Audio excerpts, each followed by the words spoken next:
Bertemu lagi dengan saya di YouTube Berbagi Ilmu. Kali ini saya akan berbagi mengenai pengelolaan rumah susun, khususnya rumah susun bagi masyarakat berpenghasilan rendah. Materi pengelolaan rumah susun ini sebenarnya materi yang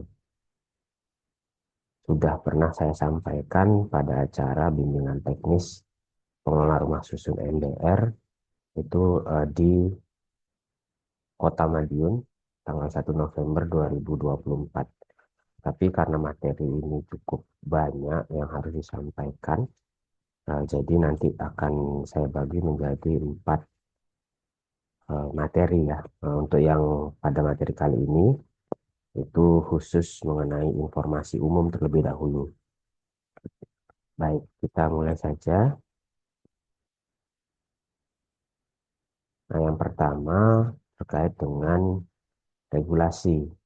Regulasi mengenai rumah susun. Ada beberapa peraturan terkait dengan rumah susun dan juga pengelolaannya mulai dari Undang-Undang Nomor 20 Tahun 2011, kemudian eh, Peraturan Pemerintah Pengganti Undang-Undang Nomor 2 Tahun 2022, kemudian ada Perpres Peraturan Presiden Nomor 100 Tahun 2018. Ini sebelumnya digunakan khusus untuk pembangunan rumah susun khusus pada perguruan tinggi dan pendidikan keagamaan berasrama seperti pondok pesantren misalnya. Kemudian ada peraturan pemerintah nomor 13 tahun 2021 tentang penyelenggaraan rumah susun, peraturan Menteri Pekerjaan Umum dan Perumahan Rakyat nomor 13 tahun 2020 ini khusus untuk organisasi dan tata kerja Kementerian PUPR, peraturan Menteri PUPR nomor 17 tahun 2021 tentang bentuk dan tata cara penerbitan SKBG Satuan Rumah Susun, dan yang terbaru ada peraturan Menteri Pekerjaan Umum dan Perumahan Rakyat nomor 7 tahun 2022 tentang pelaksanaan bantuan pembangunan perumahan dan penyediaan rumah khusus yang salah satunya adalah bantuan rumah susun. Kemudian juga eh, surat edaran Dirjen Perumahan nomor 12 tahun 2022 tentang petunjuk teknis penyelenggaraan bantuan pembangunan dan pengelolaan rumah susun. Ada juga surat edaran Dirjen Perumahan nomor 2 tahun 2024. Nah, ini khusus dalam hal mekanisme pengadaan bantuan perumahan berupa rumah susun melalui e-purchasing. Selain itu, Direktorat Rumah Susun Kementerian PUPR sebelumnya ya, eh, sampai dengan tahun 2024 itu sudah menerbitkan beberapa SOP mulai dari pengajuan usulan bantuan, kemudian dari sisi verifikasi, pelaksanaan konstruksi, kemudian serah terima, serta termasuk juga dalam hal pengelolaan dan juga penghunian gitu ya. Kira-kira seperti ini.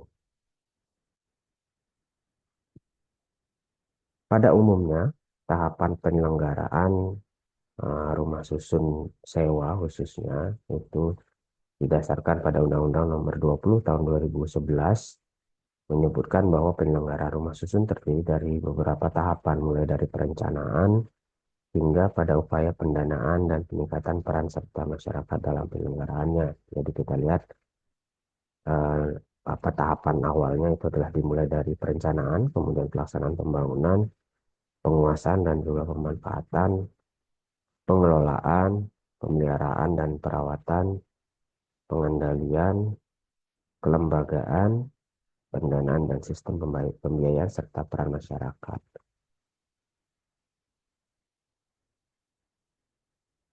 Tahapan penyelenggaraan pembangunan dan pengelolaan rumah susun. Jadi secara umum eh, apabila kita akan melakukan pembangunan rumah susun ataupun misalkan mengajukan usulan pembangunan rumah susun, secara umum tahapannya dimulai dari identifikasi kebutuhan pembangunan. Apakah memang benar bahwa di lokasi yang akan kita bangun itu terdapat kebutuhan, misalkan rumah susun untuk masyarakat berpenghasilan rendah atau MBR, apakah benar di sekitar rumah susun tersebut terdapat MBR yang membutuhkan hunian berupa rumah susun.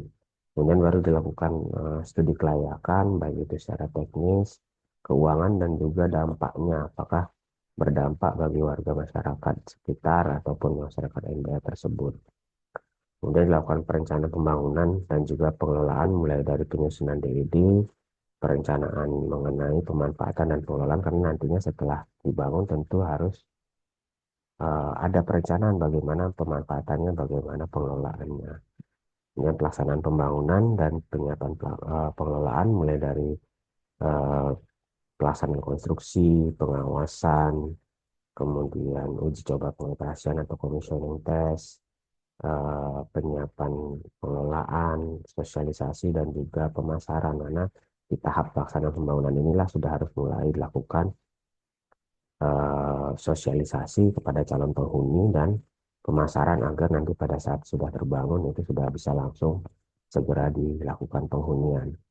Kemudian ada tahap pemanfaatan dan pengelolaan hasil pembangunan melalui pemasaran, kemudian penerapan aspek pengelolaan, eh, pembinaan penghuni, dan ini kita juga harus menilai bagaimana kinerja pelayanan yang memadai, kinerja keuangan yang memadai yang dilihat dari terpeliharanya fisik bangunan serta hunian yang tertib. Nah, selanjutnya bisa dilakukan pengembangan, pembangunan, dan pengelolaan melalui peningkatan-peningkatan, apakah itu peningkatan pelayanan, SDM, dan sebagainya.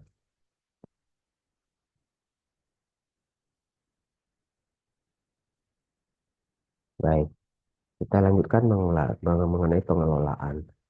Nah, pengelola rumah susun itu sebenarnya ada tiga aspek utama. Yang pertama mengenai kelembagaan, bagaimana rumah susun itu ada lembaga untuk pengelolanya. Kemudian pendanaan terkait dengan operasional itu juga sangat penting untuk diperhatikan dan peran serta masyarakat karena dalam rumah susun ini tentu ada perubahan budaya bermukim sehingga peran serta masyarakat di sini sangat dibutuhkan ya. Nah, lingkup dalam pengelolaan yang dilaksanakan oleh lembaga pengelola rusunawa itu biasanya diantaranya adalah proses penyewaan, pemanfaatan rusunawa untuk fungsi hunian ataupun non hunian, jadi tidak hanya hunian tapi juga misalkan ada ruangan pengelola, kemudian ada ruangan yang digunakan untuk usaha misalkan gitu ya, bisa penjualan barang kebutuhan rumah tangga atau apa namanya eh, minimarket misalkan seperti itu ya. Kemudian eh, lingkup pengelolaan seperti operasional, pemeliharaan dan juga perawatan, menyusun laporan dalam rangka pengendalian dan menyusun kebutuhan pengelolaan dalam rangka pendanaan penyelenggaraan rusunawa.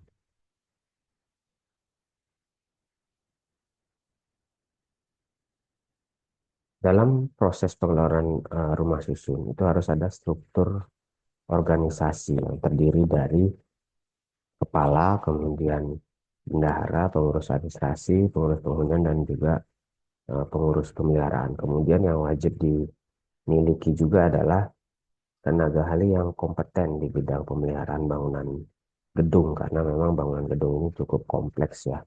Apalagi dari sisi eh, apa namanya mekanikal, elektrikal, dan plumbing tidak sama dengan rumah rumah tapak begitu. Jadi agak agak kompleks sehingga harus mengetahui ada tenaga ahli khusus. Kemudian difasilitasi oleh pemerintah daerah atau pemilik tanah ini khusus untuk rusun MBR ya, dan diangkat dengan SK. Tentu harus ada eh, legalitas dari struktur organisasi tersebut. Nah, pengelola rumah susun ini melaksanakan kegiatan diantaranya administrasi kepegawaian, seperti dari sisi perekrutan, pembinaan pegawai, kemudian peningkatan kapasitas pegawai, penata usahaan, seperti tata kelola administrasi rumah susun, itu apakah melakukan sosialisasi penghunian, pendaftaran calon penghuni, dan sebagainya, serta administrasi keuangan, mulai dari perencanaan, pengorganisasian, dan pengendalian dalam rangka tata kelola keuangan, karena ada biaya atau uang yang masuk, ada biaya yang keluar, itu harus diadministrasi dengan baik.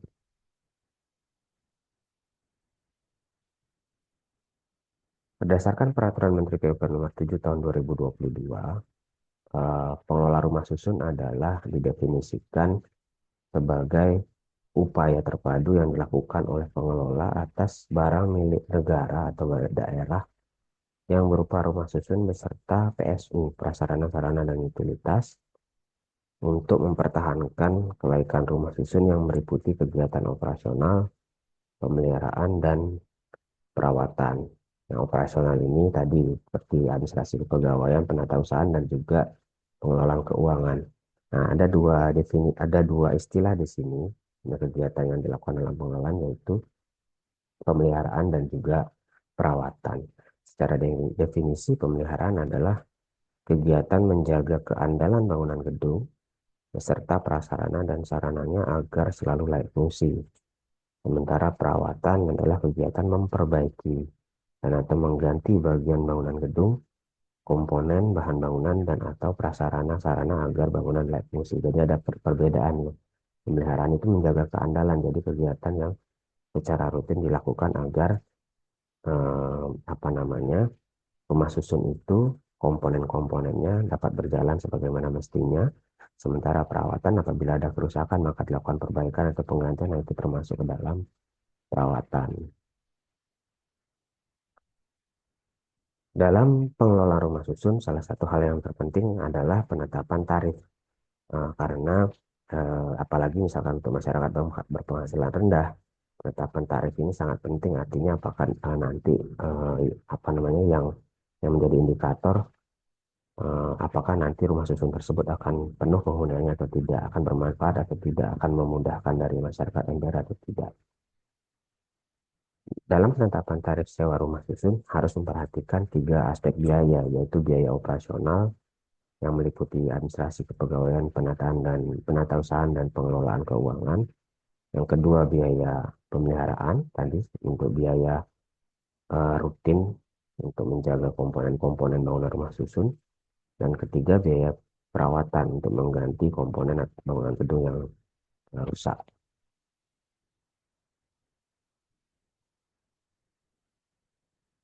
Biaya operasional rumah susun diantaranya terdiri dari gaji pegawai, administrasi pengelola, listrik, air, telepon, atau yang lainnya gitu ya, terutama untuk penggunaan bersama seperti taman, lorong, lift dan sebagainya. Kemudian apabila ada sewa tanah itu juga termasuk biaya operasional, pajak bumi dan bangunan, asuransi bangunan atau biaya operasional lainnya. Nah, ini semuanya dijumlahkan biaya per bulannya menjadi biaya operasional per bulan. Kemudian untuk biaya pemeliharaan itu terdiri dari biaya yang dilakukan secara mandiri ataupun yang dilakukan oleh pihak ketiga atau biaya-biaya lain yang mungkin apa namanya muncul secara tiba-tiba.